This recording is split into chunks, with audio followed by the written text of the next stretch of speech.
Then we won't talk about that. We'll talk about that. Yeah.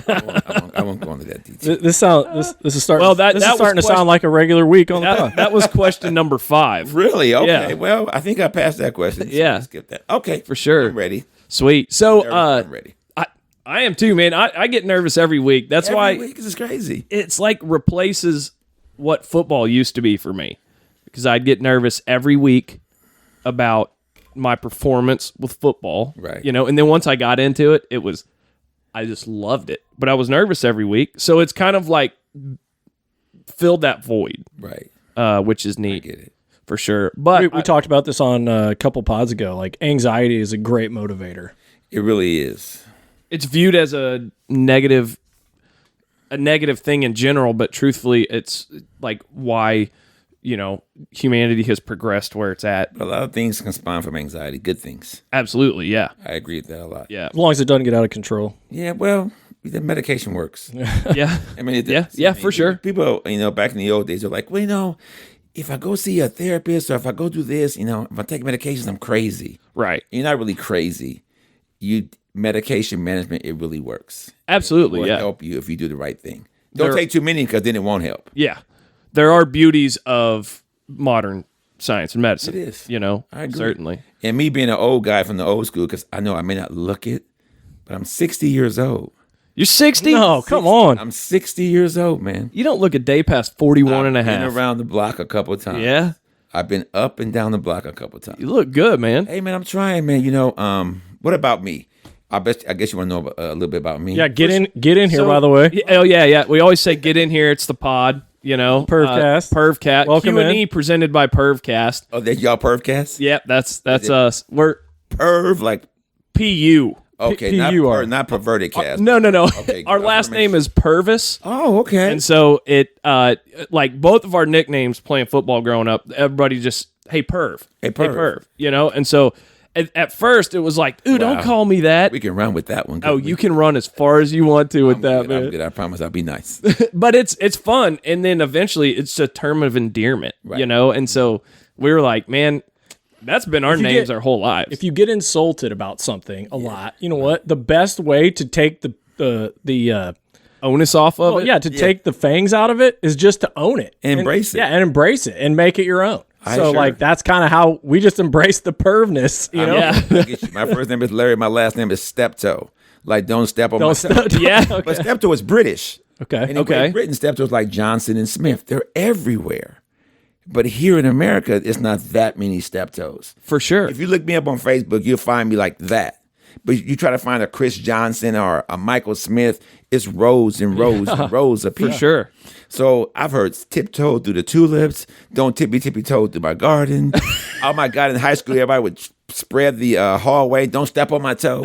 So I kind of embrace that too. Yeah. For sure. So yeah. My nickname is like Toe Daddy. Toe Daddy? Daddy. Okay. That's not bad. That's my that's also my email, Toe Daddy. Okay. Yeah. So they've been calling me Toe Daddy forever, so I'm like, I just have to Just take it. Yeah. Toe Daddy. Toe Daddy, that's a good name, man. Yeah. So Purvcast presents Q&E with Toe Daddy. With Toe Yeah, Daddy. I was just getting ready to say, Ethan, you want to do like a proper introduction? I guess that's done. Absolutely. Yeah. I mean, that'll work for me. I like being called Toe Yeah. Daddy. All right. Mr. Larry Steptoe, aka Toe Daddy. Toe Daddy or Larry Love. Larry. I like Larry Love.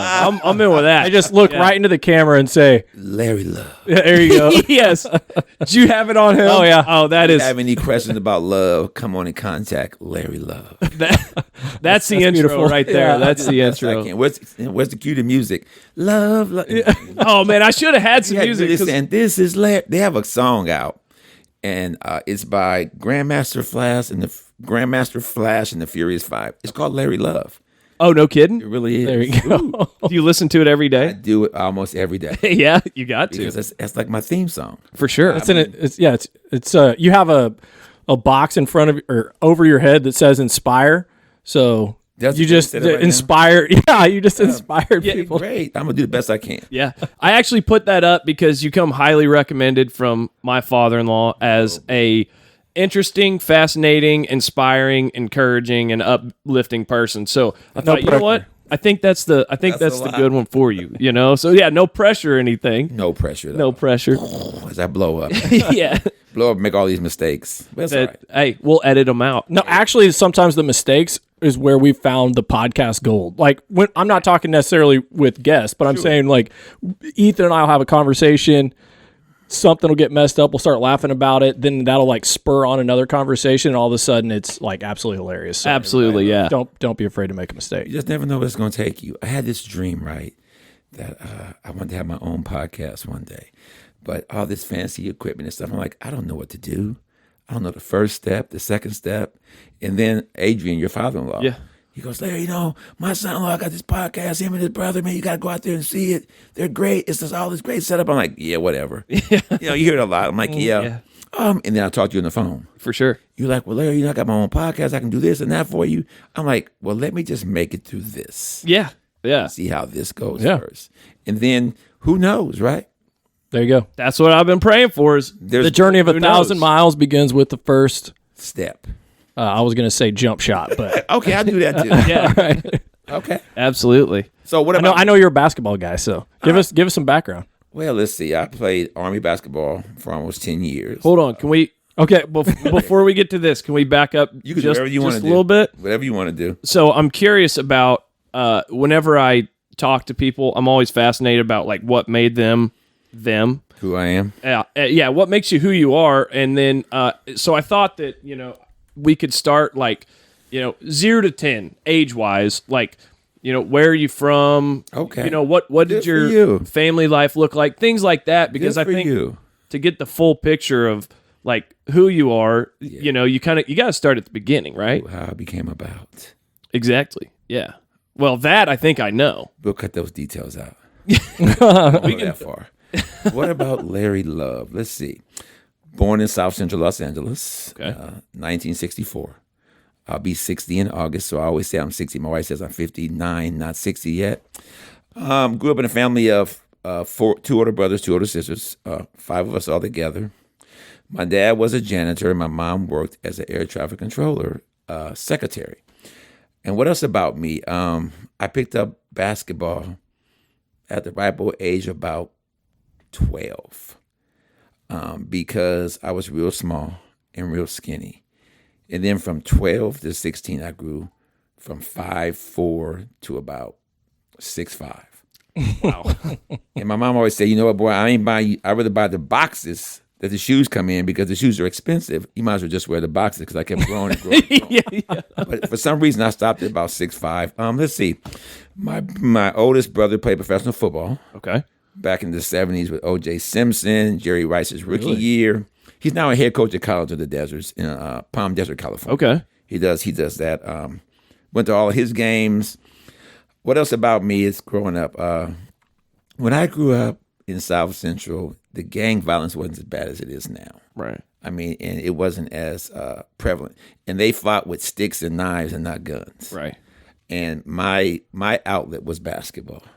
And some gang members, and I won't mention their names, they said, you're not going to get in the gang. We want you to play basketball and see what that takes. And it did. It took me a lot of places. What else about me growing up? Man, this is. Would you say that basketball kind of saved my life? Well, I wasn't gonna quite be my like life. that, but did it give you maybe a different path than some of your peers? Oh yeah, the trajectory of that took me to a whole different place. Yeah.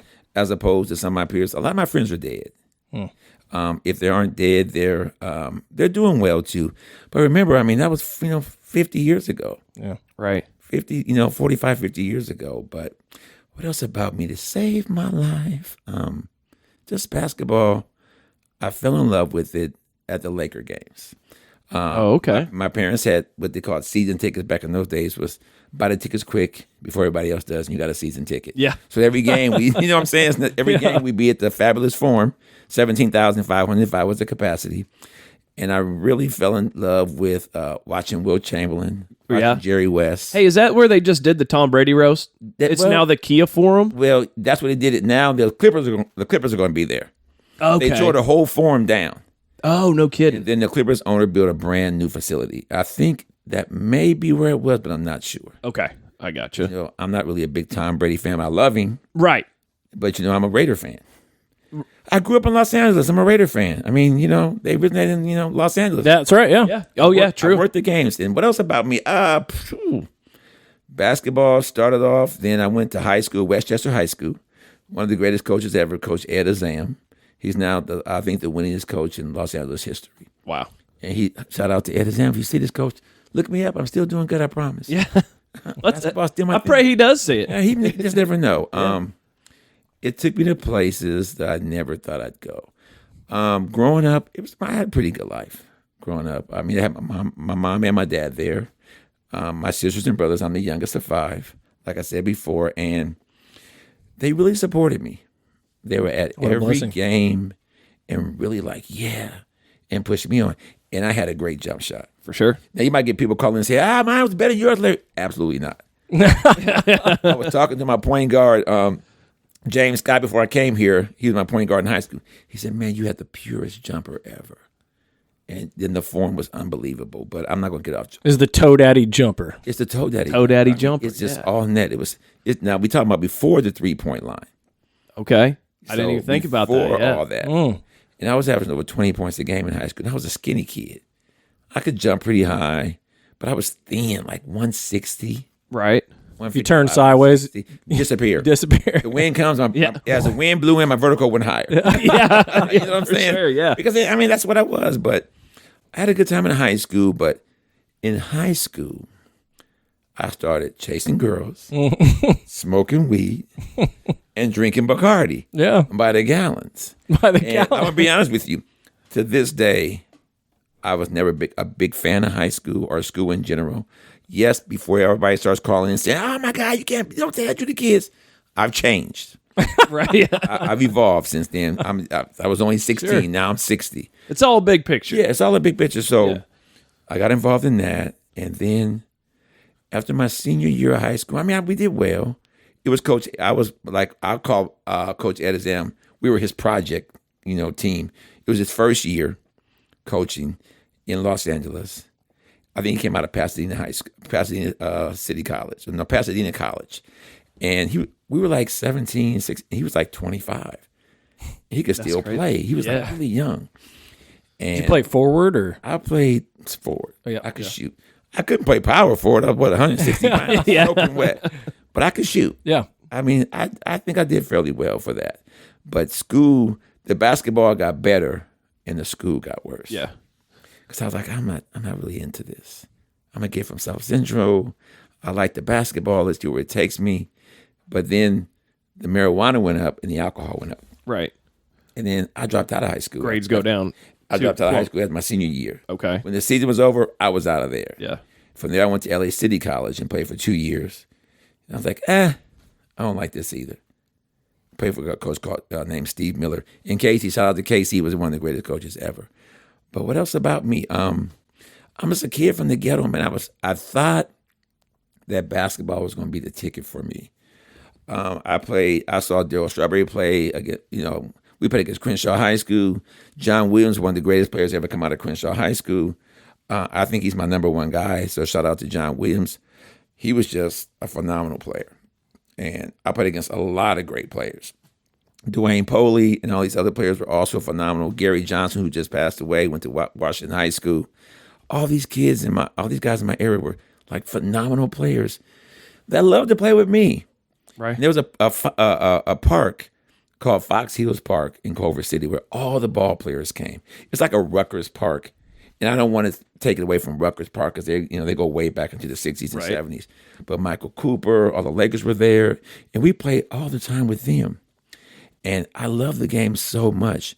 But the women and the alcohol Yeah. and the marijuana, it kind of derailed my game a little bit. So I went on and did a little bit of college ball. Got out, got married at 21, had a baby, didn't have a high school education still. Then when I went back, and I wanted to do something. Before you know it, I had 3 girls. Oh, wow. 3 girls. Been married like 7 years, 3 girls. I'm like, oh my God. Then I got a cocaine addiction. Crack cocaine came into my life, at an early age. Crack cocaine started to creep into my life. And it was like, man, what am I going to do? How am I going to support these kids? My wife was there, and now she's my ex-wife, and that's another story. But I got deeper and deeper. My brothers introduced me, the cocaine, and from there it was like spiral. And I was like, what am I going to do to get out of this rut I'm in? So I took my GED, and I joined the Army. There you go. All right, man. Every time I did all that, and loved the Army. Thank you for your service. Absolutely. Yeah. Loved the Army. It got me off of drugs. Right. It did, because you can't do drugs in the military. They do piss testing. Rigorous drug testing. Oh my God. They lock you in a room. It's okay, it's PT time. You're gonna do this big gym, right? Like, yeah, all right, we're gonna play some basketball. All the doors locked, and everybody's standing guard, like, okay, you're gonna pee. There's plenty of water jugs. Before you leave out of here, you're gonna pee. So my cocaine habit was kind of done then. Right. But then the drinking started more, because in the military. Oh yeah. That's the Army thing to do, right? God. But then I played for this. Army basketball. I was still young and good at it. Fast like lightning. And then deployed to Iraq. Had a stint in Iraq. It was horrible. Was that Desert Storm? Yeah, Desert Storm. When I say horrible, I don't really talk about my experiences in combat, because, some are good, some are bad. Everybody got their experiences. But shout out to every single combat vet out there. Absolutely, yeah. Because, defending our country was what we did, and it's a great thing. And did that. What was your job in the Army? Now, this is fun. Don't laugh at me. Okay. But I was a chaplain's assistant. Really? Okay. I worked in the church. But in combat, we all are soldiers. But I worked in the church. I worked for a Catholic priest, Jewish rabbi, Protestant. I worked for anybody, that they had during that time. But in combat, what you do as a chaplain assistant is you become, because the chaplain's a non-combatant. Right. The Geneva Convention says if he gets caught, he gets released, according to the Geneva Convention. You know how that is. Yeah. But if I get caught, I'm a prisoner of war. But my job was to assist the chaplain. Say you got somebody on the front line that gets hurt and they're Catholic. And I got a Catholic priest with me, and they want their last rites, given to them. My job was to navigate through all what's going on so the chaplain can be there. Yeah. To give them last rites. My job was to be there with the chaplain to have services. Be people on the front line or people in the rear. They still wanted, their Christian service or their Catholic services. Absolutely, yeah. So they did all that, and it was really rewarding. Yeah, I bet. Back in the rear, we just, we did offerings, we did all the setups, we did all the services and things. It was different. But in combat, you became the soldier, and you had to really care for that chaplain. Absolutely. Because I went out, and I'm going to say his name, I went out at first with, who would I go with? Chaplain Gordon Oglesby. Shout out to Chaplain Oglesby. I know he's retired now. But the thing that really gets you was, his wife said this to me: can you please bring my husband back alive? Oh, my. I'm like, whoa. No doubt. What a heavy bag to carry. Yeah. And I told her that I would. And I did. You did? I brought him back. We were in the combat zone, and it was a lot. It was a lot. I can imagine you must have been with a lot of guys in their last minutes, or minutes when even if they did survive, they might be realizing that they just lost limbs or their life is never going to be the same. But understand how this, how the conflict how it actually went was, we do, whenever you're doing military stuff, right? I'll say it like that. You bomb the hell out of them first. Right. And you bomb and bomb and bomb and bomb. Soften them up. And then they just, it's like, oh my God, then you throw leaflets out saying surrender, surrender, surrender. And then by that time, and then you cut off all resources. Right. You cut off transportation. You cut off supply. It's just, just basic strategic stuff. For sure. In the military. So by the time we got done doing that, they were really like, man, I'm ready to give up. Yeah. Because we've been bound for like 2 months, 3 months. Yeah. Yeah. And then the ground troops move in. But by that time, people were surrendering left and right. But you still had pockets of resistance. I mean, that's right. Anywhere. And I don't think a lot of people passed away during that time. But you still, people make mistakes, and they do. But I won't get into details and things like that because all the people I love, and I'm so thankful for what the military did for me and my family. And I got a lot of good friends from the military. Absolutely. And I don't want to say anything against the military that's going to be negative, but war is just not fun. Right. You know, any conflicts is just not fun. Anybody that knows about conflict, shout out to the World War II veterans that are still alive. Shout out to the Vietnam veterans. Shout out to the Gulf War veterans. Shout out to the Afghanistan. I mean, there's a lot of trauma out there. Yeah. There's a lot. You had young kids. I mean, I'm standing next to a kid that's 18 years old. And they're going to Afghanistan. They're doing all these things. And they're in combat. 18, 19. Their first real life experience is I got combat. tennis shoes older than them. No doubt. You know, back in those days. You know what I'm saying? Yeah.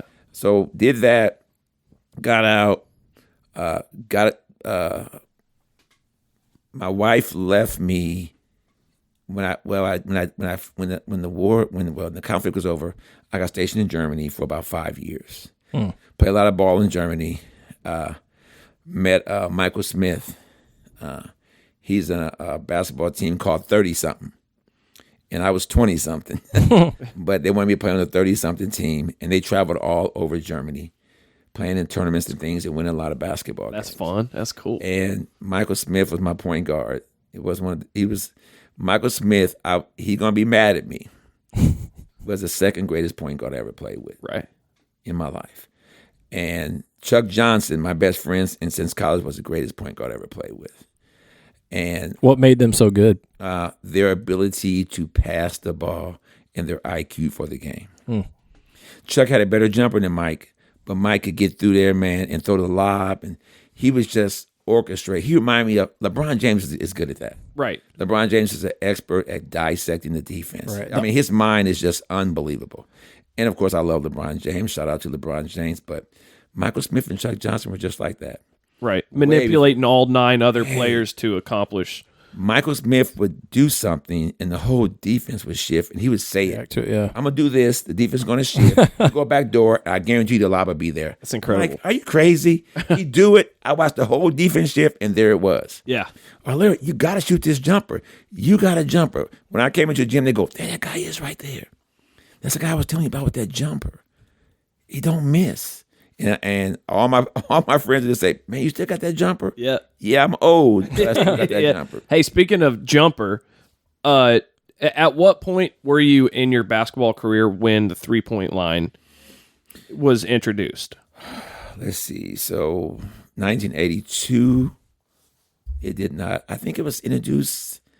I know it started in the NBA first. I think it was. Okay. I think don't get me wrong on this. I mean, anybody out there calling it, I know you're lying, Larry. You don't know what you're talking about. We don't have a stat check. Yeah, we don't have a stat check. But it's like, I think it was like 86, 88. Okay. That's what, because I know the NBA started doing it first. Right. And so, but then. What about in Germany? Did they have it in Germany? They had it in Germany, yeah. Okay. They had it in Germany because that's all I did was shoot threes. Right. I mean, I'd back up to shoot a 3. Yeah. I go on a fast break and stop and shoot a 3. Yeah. A layup. I can get 3 out of this, but I know I can make it. Absolutely, yeah. So I got out the military in 1989. 89, 98.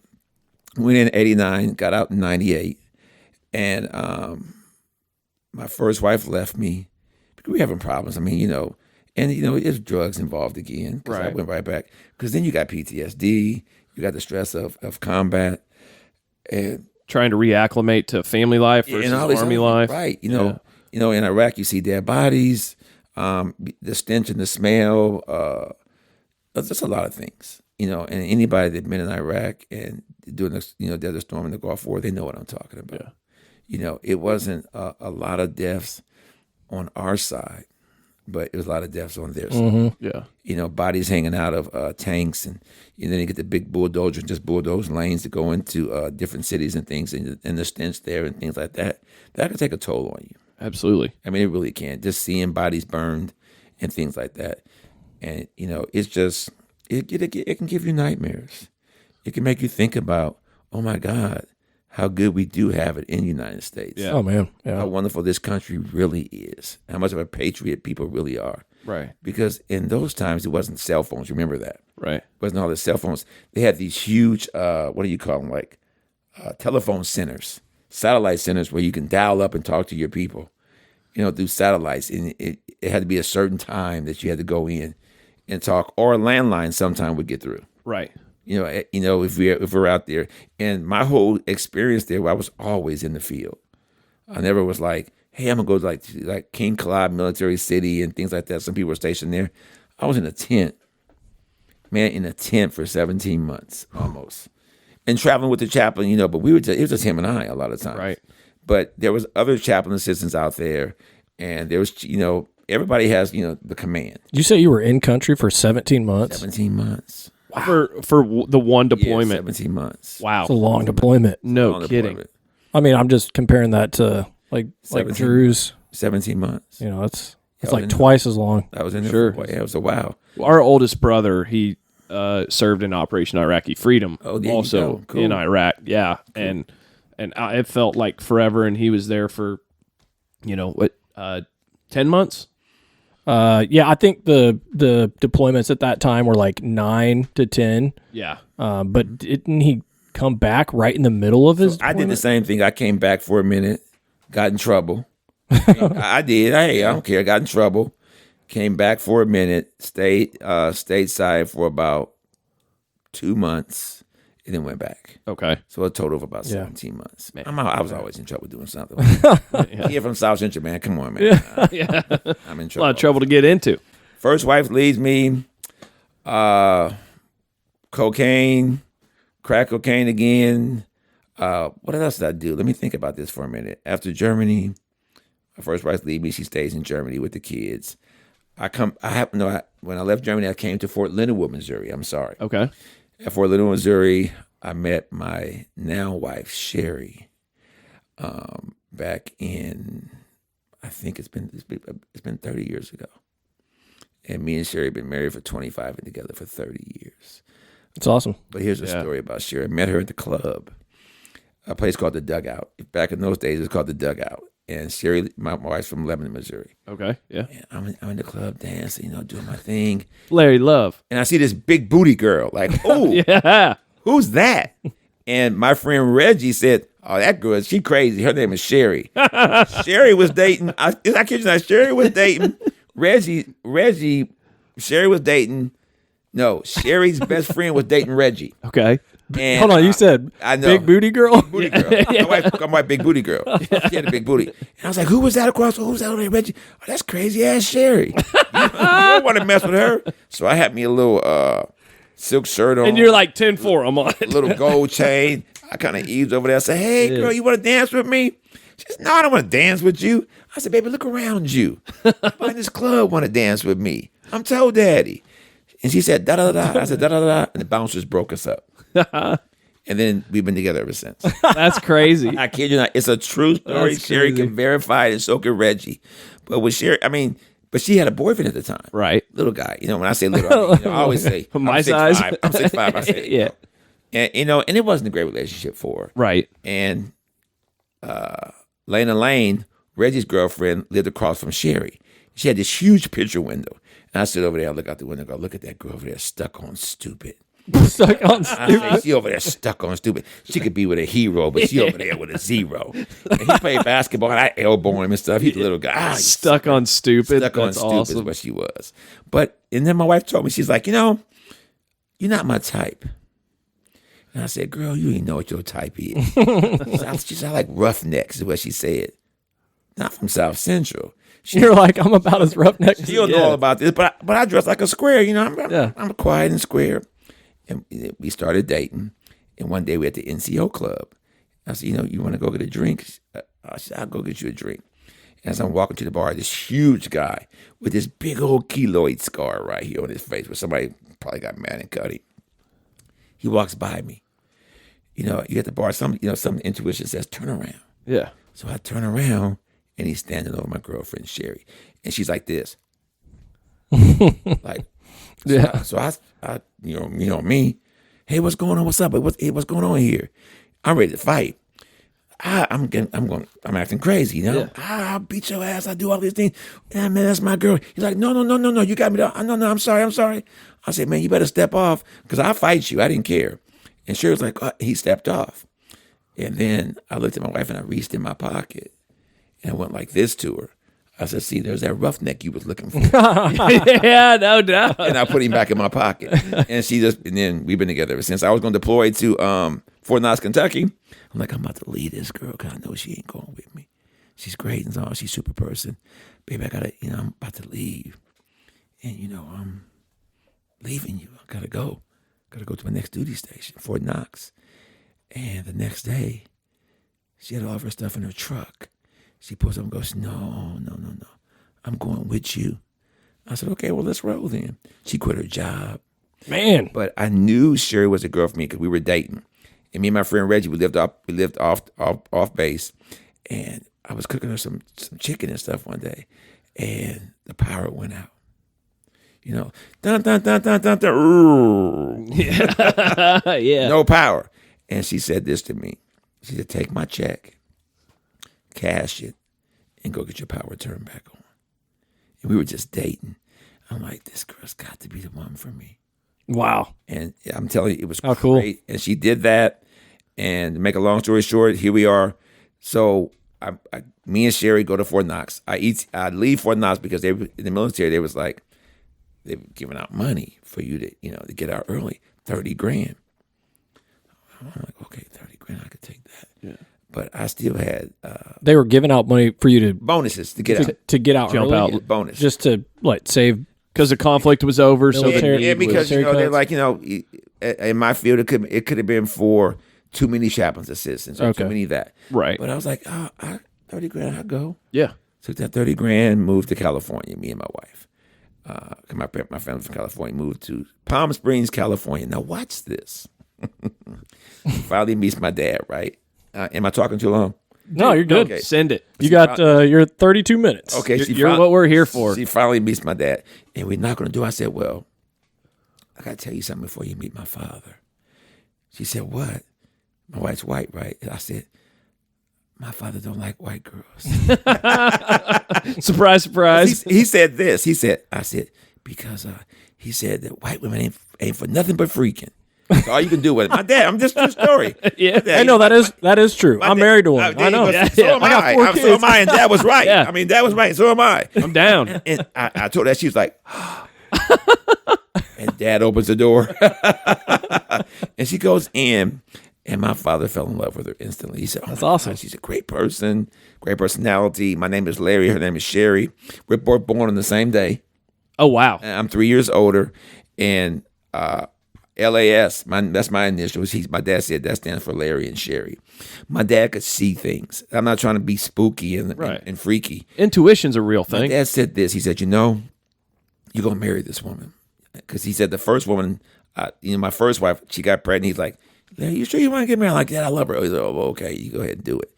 But my dad said, you're going to be with Sherry.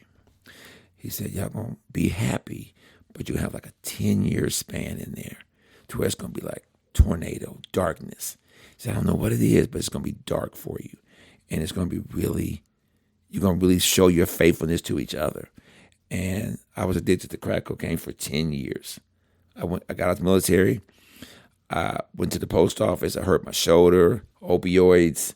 From opioids, Oh, man. methamphetamine, to crack cocaine to methamphetamine. Exactly 10 years. Everybody told my wife to, Sherry to leave me. I'm not leaving Larry. They all said, my mother said this, and I'm, Mom, don't feel bad when I said it because at the time you were absolutely right.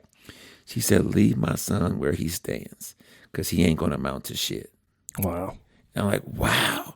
At the time, she was right. And Sherry was like, I'm not leaving my husband. Her parents and her step-parents, they own like 10,000 acres of the primest farmland in Kansas to this day. And they like, I got a ticket for you, but your husband can't come. She said, well, I can't come. So Sherry took that 10-year journey with me. Wow. In my addiction. I said, baby, why'd you stay? She said, well, I saw the guy I see in you today. Back then, it'd be glimpses of that guy. Because when I wasn't getting high, I was a great guy. And she said, I knew When you were actually you. me. Right. Yeah. Because I'm Larry, but then Lawrence lives inside me. That's my other half. The guy that's addicted to drugs' name is Lawrence.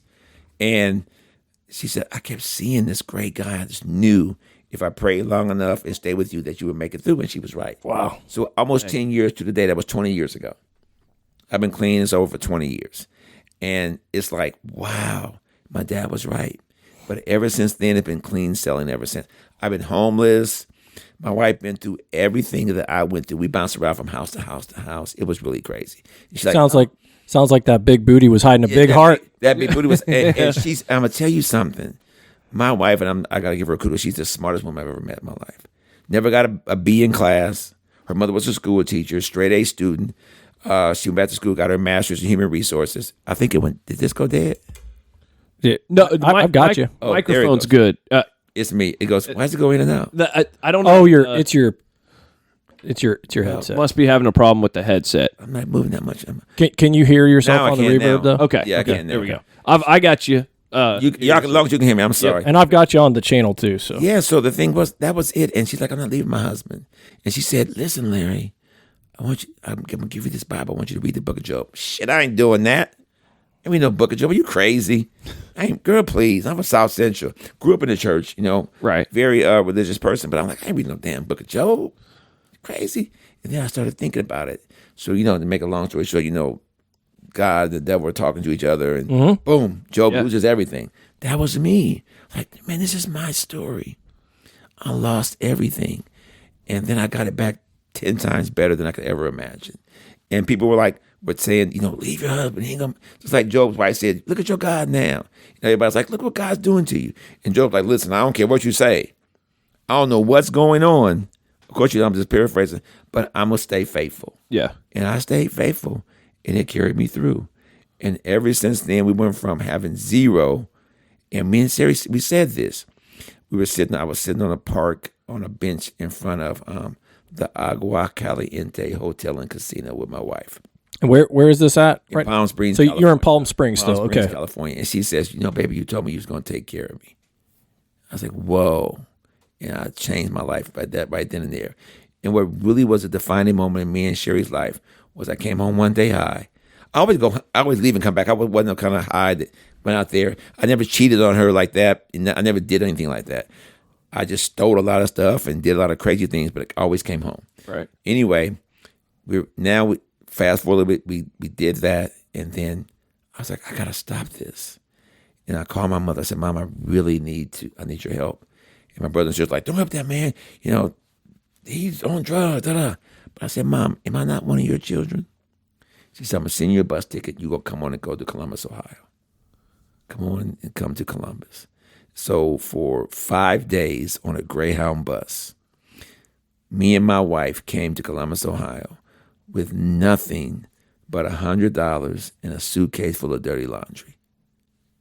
Wow. And we came all the way across country. And when we got to my grandma's house, That's all you had to your name at that time. that was it. We lost everything. Wow. My wife had a big staffing agency. We had a big house in Palm Desert, California, with a pool and everything, and we lost it all, Man. because of my addiction. And I'll be the first one to tell you, but it's such a great story because we come across country. I get to my grandma's house, and I sleep for like a week straight. I'm exhausted a week straight. My grandma said, leave that boy alone. You said you slept for a week For a straight. week because, like a detox kind of thing. Yeah. Mom said, leave that boy alone. And before you know it, I came. My mother got knee replacement surgery. I took care of her and my grandmother. And and then it was just everything in my life just changed. Right. It started getting better. Found a job. Found another job.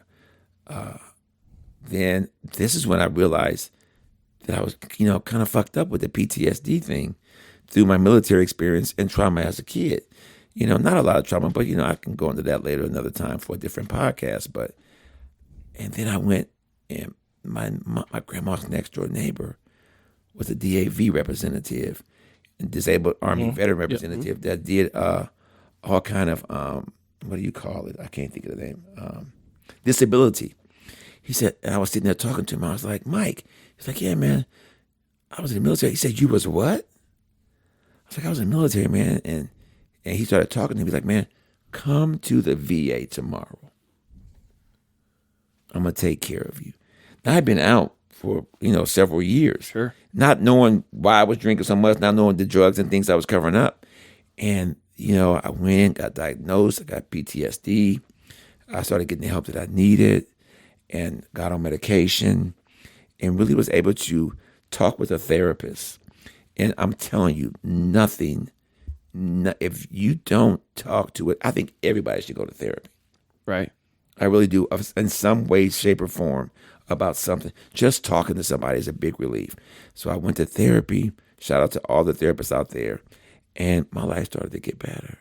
And then like talking to somebody that you don't sense has an expectation of what they want to hear from you, right? Because almost all of our loved ones, we are going to say things to make them happy. You know what the loved one's going to say, right? Why don't you just quit? Yeah. Right. Yeah. But they don't know. My mom didn't do drugs. My sister didn't do drugs. Right. My brothers and them did. They're like, oh man, you can stop it. But it's not that simple. Yeah. Because it's like a cancer. You know, a substance use disorder, I believe, like a cancer. It can sit dormant in you for a long time and then rear its ugly head again. It's been 20 years for me now, but I can tell you right now, and I'll tell that story in a minute because I'm gonna lead up to that, and it all coming together. So where was I at? I forgot where I was. You had therapy. You had Started therapy, and you said everybody diagnosed. should. Yeah, go to I got therapy. diagnosed. I went to therapy. Got a job in Columbus, Ohio, at the Jewish Community Center. Shout out to the Jewish Community Center. And I was there for like almost 8 years. I think it was 7 or 8 years. Met a lot of great people. Shout out to Roosevelt. He's still there, still a good friend of mine. Shout out to all the staff there. Mike Clapper. They really saved my life.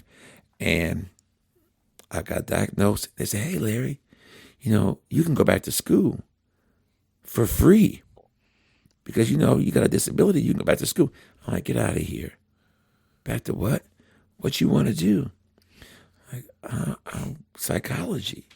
Because I want to know more about me and know how I tick. And, my brain will pay for everything. And it's called vocational rehab in the military. And I went back, got my bachelor's degree. And I'm like, man. But I had like an associate's degree through my LA City College days playing basketball. We'll be after 4 to 5 years of college. I had already had an associate's. So got my bachelor's. I still had 2 to 3 years left. Well, let me go for my master's degree. Yeah. But y'all pay for that too? They're like, yeah, man, we'll do that too. Hell yeah. But what do you want to do? I'm like, shit, I want to help people. What about, so my niece, Jessica, was working at a place called North Central University. She goes, Uncle Larry, I work here. You'll be great with people. You should look into be a marriage and family therapist. Like, get the fuck out of here. I'm not going to be a marriage and family therapist. Me? Yeah. Me? You're like, look at my history. Right. Right. The dope fiend, the drug addict, and all. He said, but Larry, Uncle Larry, you got a story. Yeah. You've helped so many kids in basketball, so many families. And I'm like, man. Isn't it the challenges and the struggles you go through, though, that make you a better... Let me tell you something. That's what makes the relatability. Right. Me as a therapist, so I did it. I said, I'm going to do it. And it was the hardest thing I've ever done. Because, I'm going to tell you, I hate school. Right. I'm an advocate for school because all the kids I was training, I was like, get education. What you got, Larry? A GED. I mean, that's big back in, 35, 40 years ago. That was big. But I was like, man, let me go back to school. What you got, Larry? I got a bachelor's degree. What you got, Coach? I got a master's degree. Oh, now they're listening. Because now I got a hook to bring them in. For sure. I'm telling them one thing, but I'm not doing what I'm saying. Yeah. That doesn't make any sense. It's not do as I say, not as I do. man, It's do what I did. Man, you ain't doing nothing, Coach. You got a GED. Shut up. I'm like, okay, I need to be quiet. Yeah. So I went back to school, got my GED, got my master's. And I'm like, I really learned a lot about me through therapy and becoming a therapist. And I'm like, man, this is pretty cool. So now what I do here in Springfield is I work at the Christian Counseling Services too, as a family therapist over there at Christian Counseling, not Center, Christian Counseling Services. They're really close. And people get them confused. I'm pretty sure that the Christian Counseling Center is a good organization too. Right. But I'm a marriage and family therapist, so they're part-time. But I work at the VA hospital. Right. Oh, really? And I'm a peer support specialist, and I'm more like resources. And I work in the intensive outpatient program for veterans with substance use disorder. Go figure, right? Wow. Go figure. Absolutely. That's where It's almost like God had a plan or he had a something. plan Yeah. for me. Isn't that crazy? Yeah. So I know That's beautiful. I work with veterans with substance use disorder, and I can relate to them. Yeah. I know their struggles. If you're homeless, why are you hugging a homeless person? Because I used to be the homeless person. For sure. Why are you helping people? Because I know what they need, and the need is so great for all the veterans with substance use disorder. And like I said, it's like a disease. Yeah. It sits dormant, and it can rear its ugly head at any time. Even though I've been clean for 20 years, I tell all my veterans this day, I can't go into a crack house, and I can't go in where people are using methamphetamines. They say, why? Because I fucking use. Yeah. I'm 100% sure that I would use. So what do? I stay away from those kind of places. Yeah. Right. I surround myself with people who don't use. Absolutely. And because if I don't know who I am as a person, like, man, you're so transparent. I don't have nothing to hide. And through my travels and things and meeting your father-in-law, I've just learned how to listen to people. I've only been a therapist I graduated 4 years ago, and I still have a supervisor. So I'm a supervised marriage and family therapist right now, and I'm taking a test to get my license. But I got all my hours and things, and I've been doing this for 30 years, man. Therapy, I just never realized I was doing it for 30 years. Empathy and saving people's lives, but not looking at my life and thinking that it needed to be saved. Because, you're always your best critic. Oh, man, I look great. I was at my height of my drug addiction. I'm 6'5", 225 pounds now. I was 6'5", 150. Man, 150. Thinking, ain't nothing wrong with me. I ain't got no problem. But it turned out I had a problem. Until I admitted that I had a problem and things were going my way, I was going to always be Lawrence. The old cliche is, you got Lawrence that lives inside of me, and you got Larry. Whichever one you feed, that's the one that's going to grow. Absolutely, yeah. And I fed Lawrence for a long time, and Larry just sat dormant, thinking, okay, when are you going to come? So on IOP, I tell this story. I say, I got two people living inside of me. But Lawrence, he doesn't die because he's always there. Right. And I say, well, Lawrence is locked in this room, like a house. And he got 1,000 locks around him that look identical. And then there's 1,000 keys that look identical. And there's 1,000 chains that wrapped around the house that he's in. And you lock him up with 1,000 locks. You take the 1,000 keys and you throw them all over the floor. Then you put 10,000 more identical keys with it. And then for him to get past that, he has to go through 50 meters of a crawl space. And at the end of that crawl space, there's a big dragon. And every 5 minutes, he breathes down that crawl space. So what are the chances of Lawrence ever coming out again, right? And I say that, and every now and then, I got sort of, you hear this. That son of a bitch is trying to get out. He's trying to pick the lock still. Yeah.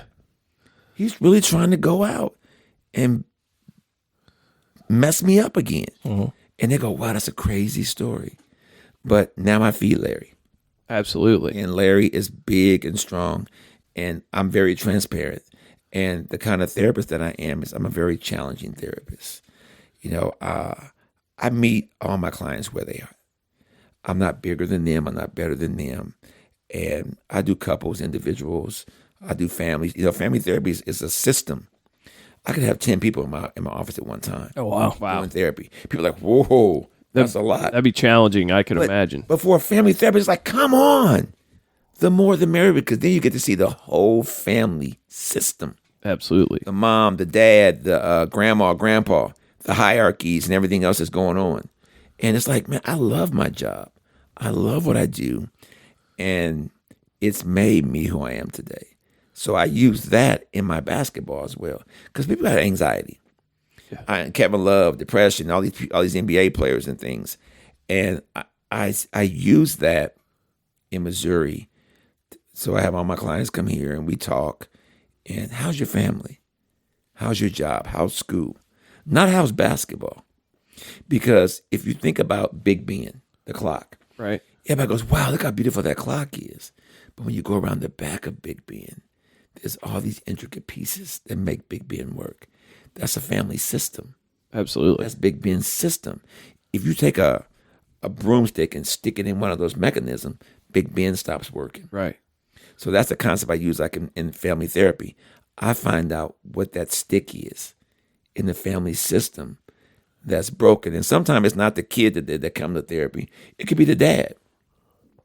It could be the mom and dad arguing and the kids lashing out so they can take the tension off of them and put it on the kid. Right. So the identifying patient, that's what we call them, identifying patient.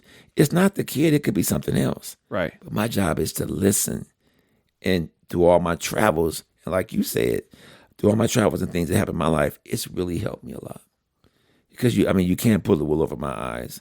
And my supervisor says this. He goes, Larry, I've never met a therapist like you before.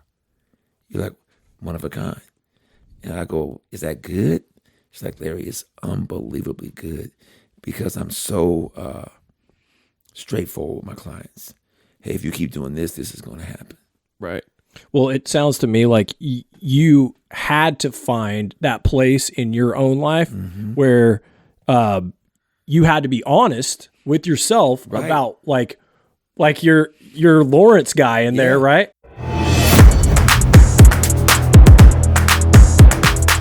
Jelly Roll sing was the song Somebody Save Me, save me from myself. And I cried and cried. I was like, man, this dude is really able to hit a mainstream of people that need to hear, his voice, his story, his music. I'm like, that's what I want to do. Absolutely. I want people to really hear my story and ask me anything because you ask me no questions. I'm not going to tell you a lie. There are certain things I can't say because I'm a marriage and family therapist. Absolutely. Certain, there's limitations to things, because of confidentiality and things like that. And there's a fine veil there of crossing that line because I don't want to lose a license I don't have yet. Yeah. I'm like, and my boss would be like, oh my God, Larry, you can't say that. I know what I can say and I can't say. So if I talk about my drug addiction and me as a peer support specialist, I'm good to go. Absolutely, yeah. Because that's what it's about. It's about me talking to kids. And I worked at Lakeland Behavioral Hospital. I worked at Burrell Behavioral Hospital with kids. And I worked at Lakeland, Burrell, and there's one more, and Perimeter. And I'm going to tell you something.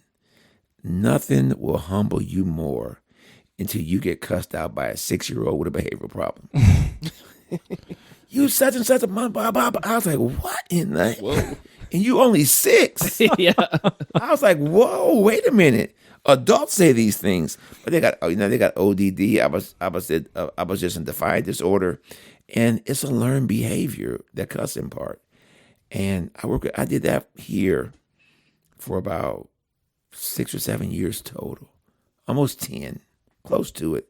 And nothing helped me more with kids. To see kids suffer so much because their parents may be addicted to something, because kids are victims. Mm-hmm. They are. Yeah. Especially young kids. And a lot of the behaviors that are taught to them and stuff, it's just taught to them. I'm like, man. So I did that, and I said, well, I want to be a family therapist. I really do. And my wife was like, listen, baby, I can help you. You write the papers because, she's smart. I'll help you. I'll edit them. And you got to do it in a format and stuff like that. I was like, all right. And I did all my work. And she did all my editing. But once I got to the practical part, she says, baby, I got to let you go. I go, what? What you mean? Right, fly. Yeah. Free as a bird. Yeah. Like, wait a minute. Wait a minute. That's not what no. She said, baby, I'm not going to be a marriage and family therapist. You are. Right. And I would say this about marriage and family therapy. You go to school, you get everything done, and they go, okay, start your practicum, start your internship, go find clients. And it's like, what? I got to do that part? You don't give them to me? I got to go out and find my you didn't tell me this. Wait. Because the school, I did it, the school was in Arizona. And when everything was online, and even talking to my professors, it was online, and the practicum was online. But now it's like, you got to get real, Larry, and start talking to people. And I'm like, wait a minute. What do I do? And I'll say this about my first 10 sessions. Totally messed them up. Totally didn't know what to do and what to say. Right. Anything. And I was like, oh my God, I'm really going to be like a horrible therapist. I'm going to be a horrible. I'm going to mess this person up. I would for be life. horrible. You should have heard our first 10 podcasts. I can imagine, right? Yeah. Anything you first start, it's like, man, I am doing this wrong. Nervous, sweat, and you had to videotape them. Right. Because I had to have a supervisor supervising me, so they had to see it. Oh man, like, that makes man. it way worse. That's my best side. You know, Yeah. I got to tell my clients this. I mean, this is practical. I'm not talking about any clients or breaking any confidentiality. That's what, you could read the book. This is all you. So I mean, it's like, yeah. Yeah. So I'm like, man, I'm going to mess. I did. But then after you go 10, 20, 50, 100, 200, 300, 500,000, you got to have all these 3,000 hours and things like that. Man. Groups and individual hours and things. I've done all that. And now it's like, hey, what brings you in to see me? I'm talking to him and hey, what's happening? How you doing? Oh, you got this and that. Well, and we have when somebody comes in with a problem, I'm already thinking there's a bubble over their head with all this confusion. I'm looking at them going, okay, if I do this, this, and this, and we get this goal together, and we get this intervention for them, this will be the outcome. And now in the game, and I'm like, this is easy. Talking to people in therapy is like, I don't care who it is, for the first time, I'm so comfortable in that element. And I bring a little South Central into it. Yeah. And I bring a little, I'm rough. My clients say this, Larry, damn, you just gave it to me straight, didn't you? You didn't even fluff it up or nothing. You didn't even try to just ease into it. You just boom. And it shocks some of my clients. Like, oh, whoa.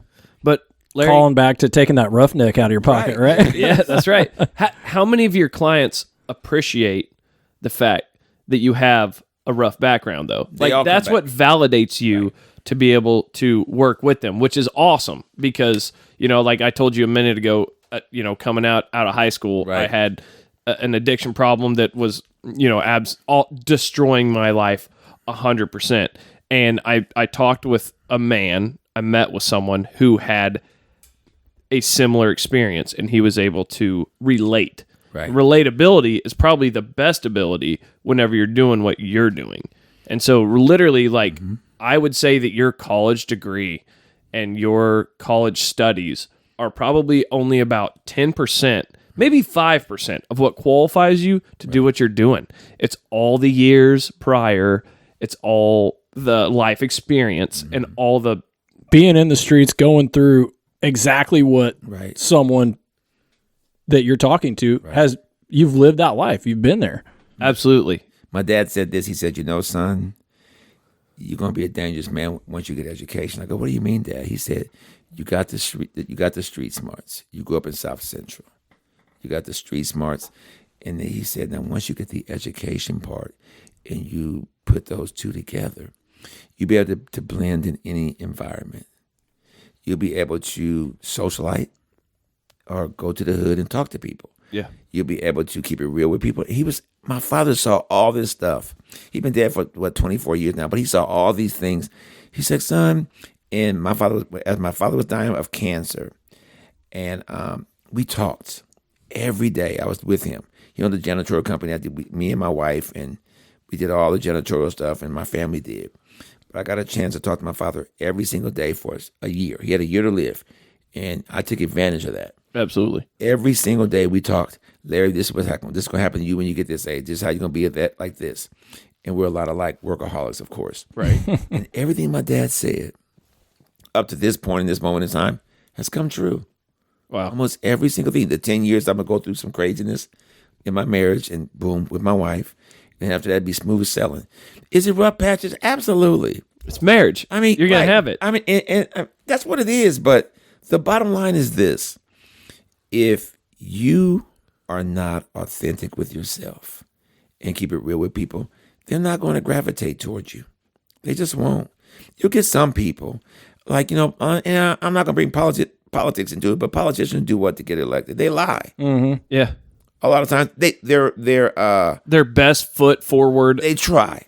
Look at me. I'm going to do all this stuff for you if you elect me. For sure. They do some of the things, but, and then what happens when they want to get reelected? Here it comes again. Yep. I'm gonna do all these great things, and we're gonna get, and like, Sorry about the last 4 years, but hey, that's how it goes. No, I was going to do it in year 5. Yeah, I was going to do it in year 5. Yeah. I'm on my way. Yeah. I got this.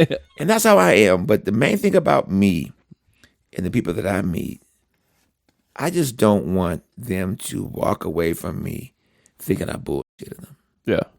And I shucked and jived them. My mentor, her name is Kathy Parsons. Shout out to Coach Parsons. She is a coach at Central State Women's Basketball Program.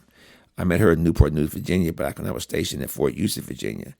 She worked at Christopher Newport College, and she was a coach there.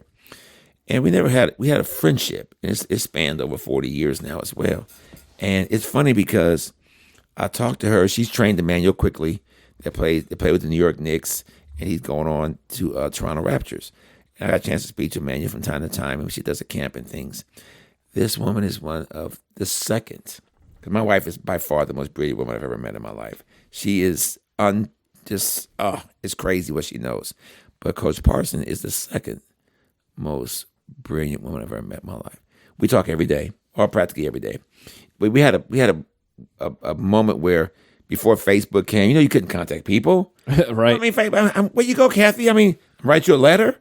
Yeah, no, you had them in a little thought bubble Right. up in your I've brain. always thought about her because when I left, Yeah. but then when Facebook came up, I looked her up, and it took me like 3 years to really find her. So it's been about 5 years, well, maybe 4 years ago, we got reunited. It's like we never missed a beat. Yeah. She went on to coach she goes to Washington Mystics. She's a third all-time leading scorer in West Virginia history behind Hot Rod Hundley and Jerry West, the all-time women leading scorer in West Virginia history. I mean, she is a Hall of Famer. And she always tell me, Steph, you are just unbelievable. And I call her the greatest coach in the history of college basketball.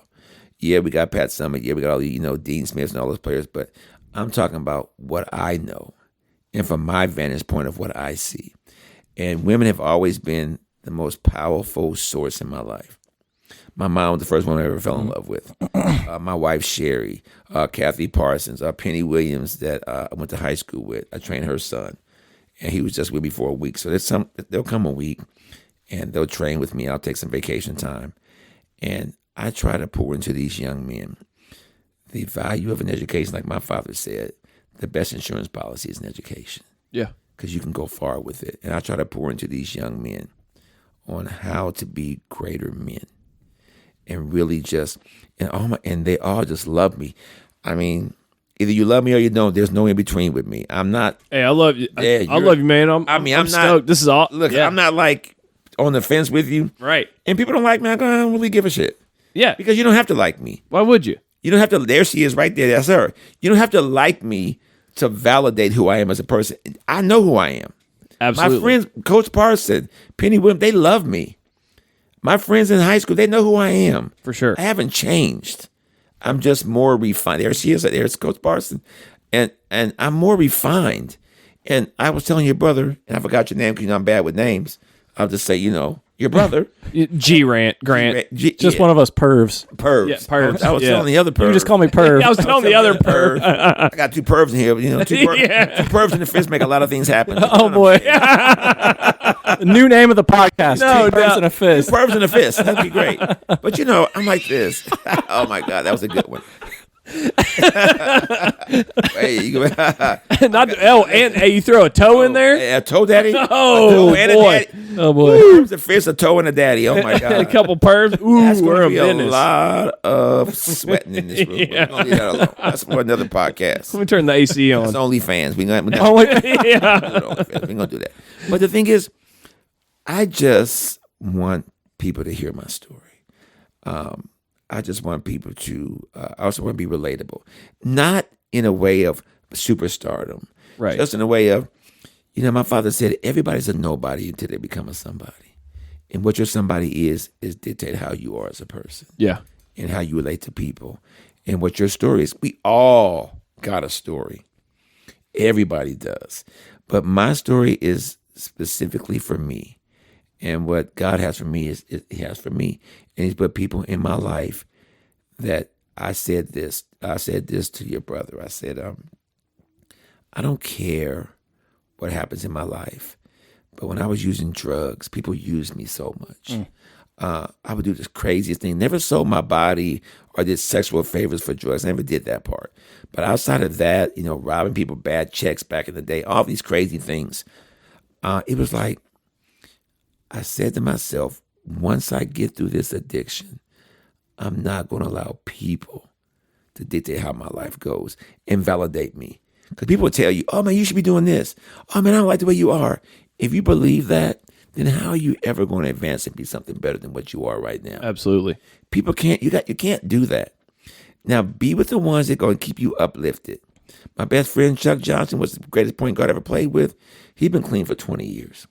We talk every single day.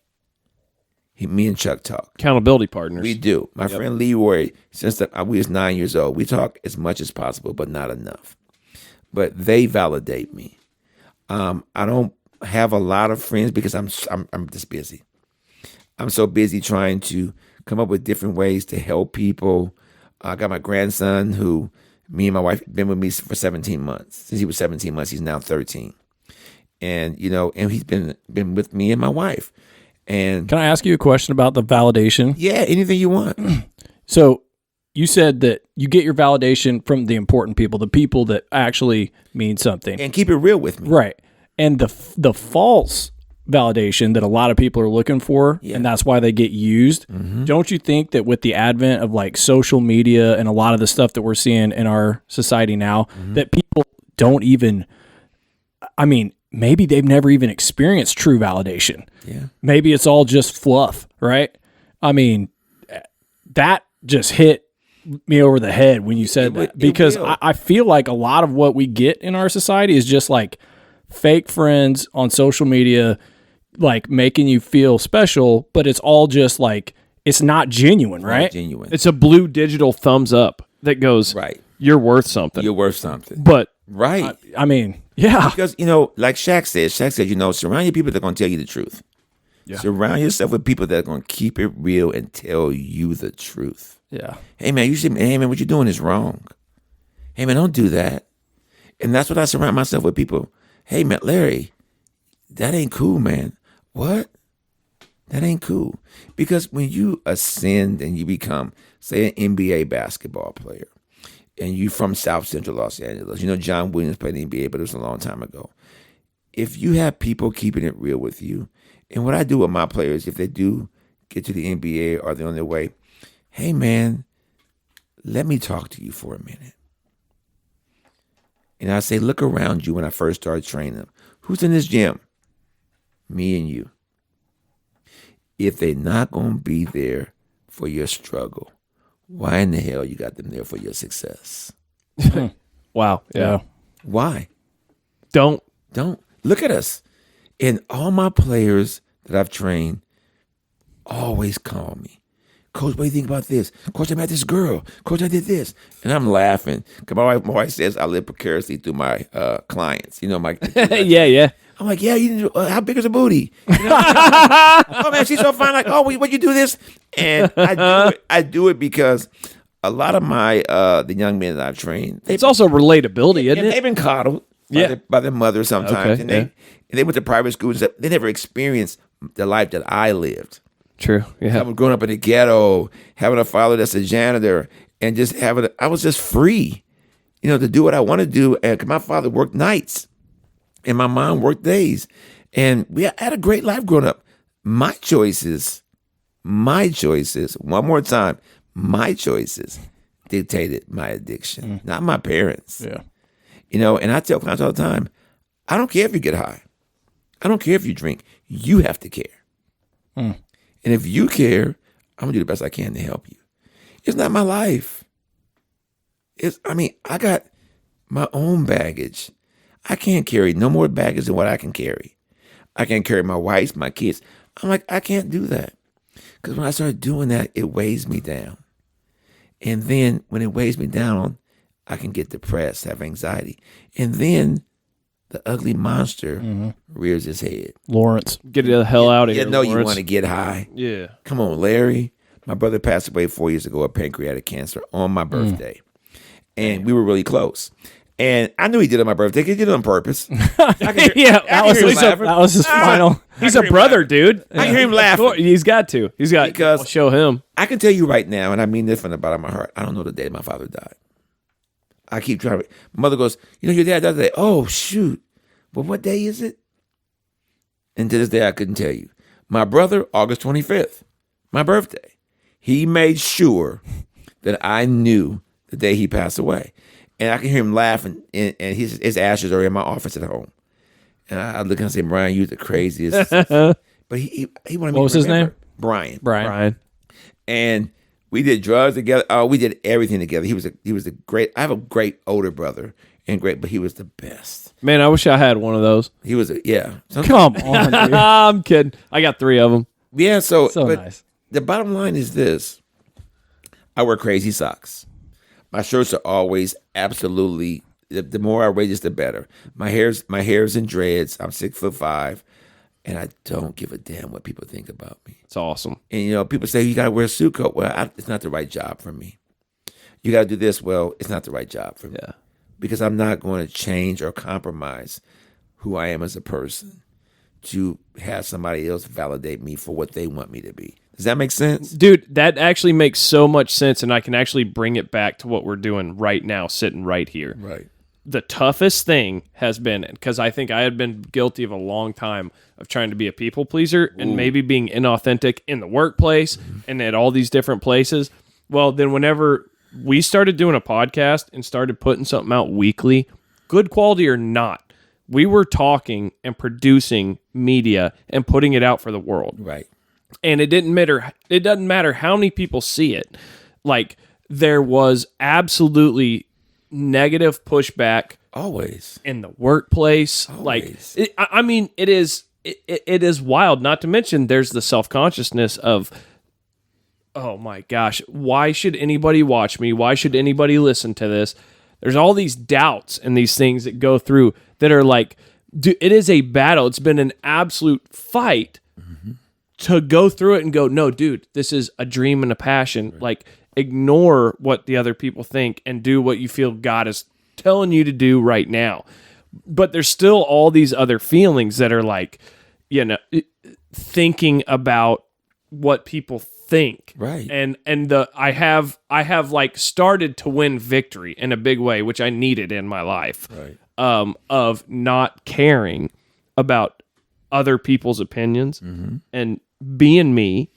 And I'll tell him my opinions, and he's just like, you know what? Screw you, Grant. I don't care. Yeah, I'm editing that out. But if you're authentic, you're going to reach those authentic people. For sure. Yeah. If you keep it in 100, you're going to reach those 100 people. But I don't care if you're doing a podcast, an interview, playing basketball. Kobe Bryant was the most hated basketball player when he went to everybody else's arena.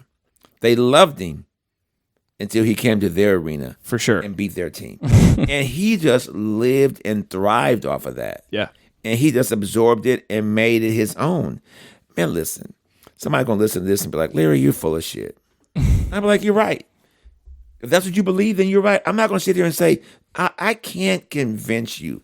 And I got a saying, and you got to understand this. I tell all my people this. Flies don't waste their time trying to no, wait, that's bullshit. That's wrong. I like that. Honeybees. Profound. Honeybees don't waste their time trying to convince flies that honey tastes better than shit. They never do. Think about that. Honeybees never waste their time trying to convince flies that honey tastes better than shit. Flies always land on shit, but honey's sweeter. But you can't convince a fly of that. So I can't convince people to believe in what I'm saying and to trust in what I'm saying. But what I know is this, and I tell all my players this. You have faith? Do you love God? Yes, you do. Then have faith in me that I'm teaching you and telling you the right thing. Right. Because that's what you have is faith in the love of God. Yeah, but not 99%. Because that 1% is going to seep in and it's going to destroy the other 99%. For sure. Have 100% faith in what I'm telling you about this jump shot. Because I believe you. No, you don't, because you're not shooting it. Right. I love God. I love this. Faith is the substance of things that you cannot see, but to understand and know that God has you. Yeah. That's just really just the outline of what faith is. I can't see it, but I know and truly love and believe that he has me. Because my grandma said it. Boy, there's something about you. God just keeps you in his favor. Yeah. All the things that you've done. And my brother-in-law is a deacon of the church in Lebanon. And it's like, Larry, you got this great story to tell. Why don't you tell it? And watch this. God will start putting people in places and things that start to happen out of nothing. He starts to make a way out of no way. And we got a saying in the gospel church. It says, God may not be there when you want him, but he's always right on time. Wow. Always right on time. And this moment and this time, this is what I'm supposed to be doing. This is where I'm supposed to be, talking to you two and having this experience. Because talking to your father-in-law is what sparked this. But understand something. Every single thing happens for a reason. It's not by chance. That's right. It just doesn't happen. I bump into an old friend. It just doesn't happen. I say, I'm going to call my friend I haven't talked to in 10 years. It's supposed to be at that moment. That's what I believe. It's a spurring from the Holy Spirit going. That's all it is. That's what it bump. is. Because my father said this, be careful who you talk to because you may be entertaining an angel. And be careful. Yeah. Because when you start talking to people, you never know who they are and what they can do for you and on your road. Because we all have different roads. Absolutely, yeah. Everybody has a different road. And I tell everybody in my IOP program, you are here.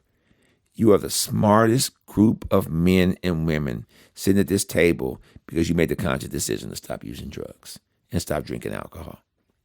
So at this moment, all the things that bad happened to you, they washed away because now you're here and you're clean and you're sober. Now you know what it's like to feel to be clean of drugs and sober of alcohol. Now, what do we do from here? I have no idea, is what I tell them. Right. Because if I tell you and you try it and you fail, then it's going to be my fault. Right. Help me. I can mentor you. I can keep it real with you. But I went to 27 rehabs before I got it right. Man. So that's 27 tries. That's 27 do-overs. That's 27 saying, welcome back. And all the tools, I always, through those 27 rehabs, I had the tools to be successful. I just put them in a corner. Right. I didn't pick them up. I didn't use them. Man, fuck that. I want to keep getting high. But when I finally made the conscious decision to do it, the tools were right there. And I kid you not, this voice said, been waiting on you. What took you so long? I always had it. And I know I'm talking a lot, but I always use the Wizard of Oz and Dorothy. And my IOP group goes, what? I go, yeah, Dorothy's in Kansas. She's home, living her best life. And then this tornado comes in, that's drugs. It comes in and it scoops her up. It takes her to a place she never even thought because she's high. They go, what? Yeah, it takes her out of Kansas and it drops her to a place away from her home. And that's what drugs do. They take you and you go into this tornado and it drops you in this place. It's not the yellow brick road, it's the white brick road. Right, it drops you in this place, right? And then that's okay, you're cool. Then it goes, wait a minute. What? And then you have this person that says, hey, and that's Glenda, the good witch. And that's my family. And people saying, Larry, you can beat this. My therapist, people are like, Larry, you can do this. Just get on this road. And along this road, you're going to find courage. You're going to find the heart. And what's the last one? A brain. Oh, yeah. Yeah. The three people, the Tin Man, the Cowardly Lion, and the Scarecrow. And those, you're going to find that along your journey. But along that journey, you have people like the Wicked Witch of the West that's kind of keep sucking you in to do the drugs. And then you have to kill that witch. And once you get that witch and kill her, you're beating your addiction. And then you go on the Oz and you meet this guy. And these are just false people in your life saying they can do all these things for you. But he's really just a man. He's not God. He's just a man. But people put him on such a high pedestal that he flies away and goes, I can't help you. And then the good witch come back and said, well, Dorothy, you've always had the power to go home. What? All you had to do is click your heels 3 times and say, there's no place like home. You mean to tell me I went through all this shit, and I always had the power to get out, to get out of my addiction. I went through, but you have to take the journey. It's the journey.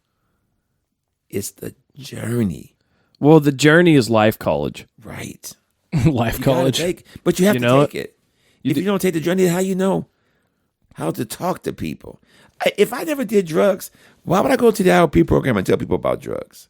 You'd have no reason to. And you wouldn't be trustworthy. Nobody Right. would listen to you. But let me say this for the ones that are going to call and say, I didn't do drugs, but there still are people that can relate to you. I had there's a person that works at the VA that never done drugs before, and she's in the IOP program as a therapist. And she's one of the best therapists I've ever seen in my life. But she never did drugs, but she's been around it so much, and she's interacted with people so much that she has all this knowledge. Dr. Spockton's children's book never had any kids, but he wrote all the children's books out there in psychology. Right. Never had kids, but wrote about kids. It's the knowledge that you attain. Yeah. So people cannot be in substance use disorder, and they can still be effective in So substance use disorder. She just didn't require the experiences to get prepared for what she was supposed to do that you needed. Right. You needed to have those experiences to prepare you on people are different. So you had 10 things you needed. Right. She had 3 things she needed. Right. And you got them, you know? But I can tell you this much: people gravitate more to me than they do to her. Oh, I can imagine. Because of my life experiences. Absolutely. And they're like, Larry, what'd you do to get clean? They always, and they're walking and talking, and I'm not a rock star. I'm just Larry. I don't claim to be all that in a hot cup of soup on a cold winter day. That's not me. I'm just Larry. And this is the best version right now. I like being alone. I like my solitude, and I love my family. Yeah.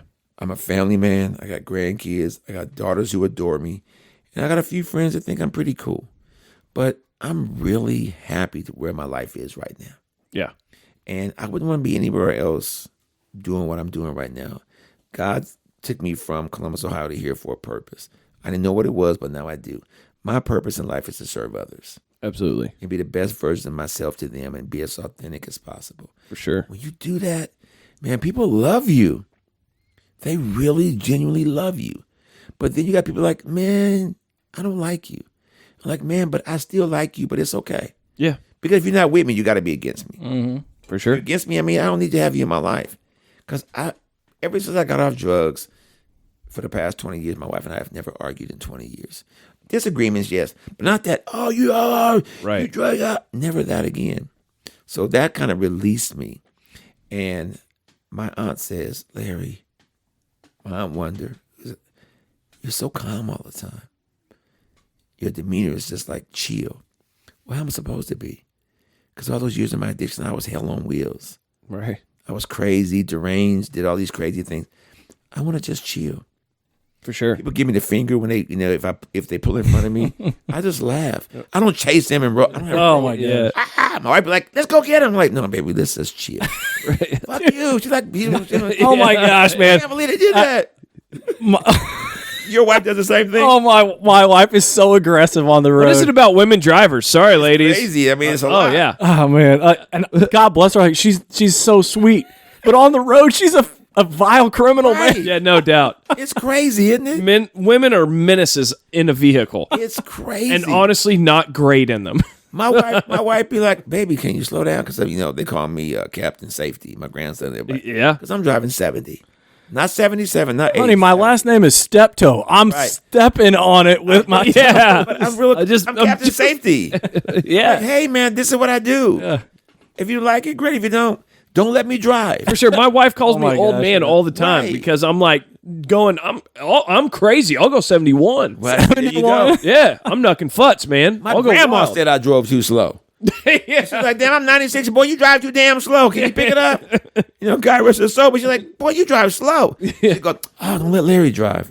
Yeah, we'll never get there if he I'm drives. Captain Safety. Yeah. That's what I do. What my wife Over that. accuses me of is I'll be sitting there talking to her, and when my mind's processing something and I'm really trying to I'm really good at one thing Right. at a time. Me too. I'm not being proudful. I'm telling you, I'm really good at one so thing you can't at a walk time. and chew bubble gum. No, I'm really walk, good stop, at chew. either Right. chewing or He'll walking. start walking and go, And then, Yeah. you got, then you stop, you go, yeah, exactly. That's me too. Well, That's exactly the thing. so I'll start just like kind of slowing down a little bit on the highway. Right. I'll be talking to her and everything. She's like, honey, just stop talking. You can't talk and drive. Right, you just can't. I said, baby, you want to drive? No, I don't want to drive. "Oh, okay, let me drive. yeah, for sure. We'll get there safely. But I mean, the bottom line of my life, I'm just glad that I'm not the only person with the definitely crazy wife behind the wheel. my wife is beautiful, but she's married to me. She had to put up with my crazy life for 30 years. Yeah. And if you marry a steptoe, and all the steptoe women be like, yeah, man. Oh yeah. Those dudes are crazy. They are something else. And my grandma's like, boy, y'all steptoe men, and I don't know how. Y'all stepped in it. Yeah, the women in our lives, they are saints because we all been through addiction. We all been through some crazy stuff. My brother is clean and sober 30 years. My other brother passed away. He was clean for about 20 years. My dad was an alcoholic and a drug addict. He's still a great man. After my 16th birthday, he got clean and sober, and he's just a great man. But before that, there's still a lot of trauma. Man, listen, we all have a story to tell. I'm not going to down my family. I'm not going to say they weren't the best family, but I told them this. I'll be very authentic. I ain't choose none of you motherfuckers. I woke up. One day I was conscious, and I had a family.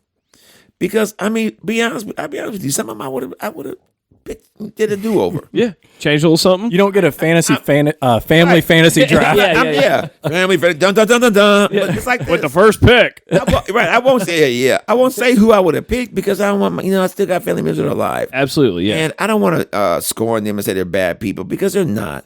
They're the best version of themselves. Yeah. And And that's all you can ask for.